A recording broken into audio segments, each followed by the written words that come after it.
My name is Dr. Anthony Levatino. I'm a practicing obstetrician-gynecologist, and I performed over 1,200 abortions. Today I'm going to describe a first trimester medical abortion. This is a procedure in which the mother swallows pills in order to terminate her baby, and it is performed up to the 9th week of pregnancy. The procedure involves 2 steps. Step 1. At the abortion clinic or doctor's office, the woman takes pills which contain mifepristone, also called RU46. RU46 blocks the action of a hormone called progesterone. Progesterone is naturally produced in the mother's body to stabilize the lining of the uterus. When RU46 blocks progesterone, the lining of the mother's uterus breaks down, cutting off blood and nourishment to the baby, who then dies inside the mother's womb. It is important to note that even after it has been taken, it is possible to reverse the effects of RU46 and save the baby if progesterone is administered. The sooner, the better. Step 2. 24 to 48 hours after taking RU46, the woman takes misoprostol, also called Cytotec, that is administered either orally or vaginally.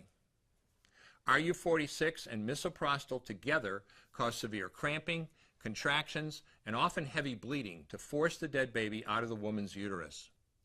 The process can be very intense and painful, and the bleeding and contractions can last from a few hours to several days. While she could lose her baby anytime and anywhere during this process, the woman will often sit on a toilet as she prepares to expel the child, which she will then flush. She may even see her dead baby within the pregnancy sac. At 9 weeks, for example, the baby will be almost an inch long, and if she looks carefully, she might be able to count the fingers and toes. After she has disposed of her baby, the woman may have bleeding and spotting for several weeks. Bleeding lasts, on average, 9 to 16 days. 8% of women bleed more than 30 days, and 1% require hospitalization because of heavy bleeding. RU46 is only FDA approved for the first 7 weeks of pregnancy. While RU46 can be used off-label up to 9 weeks, the failure rate increases as the pregnancy progresses. At 7 weeks, it has a 5% failure rate. At 8 weeks, an 8% failure rate, and at 9 weeks, a 10% failure rate.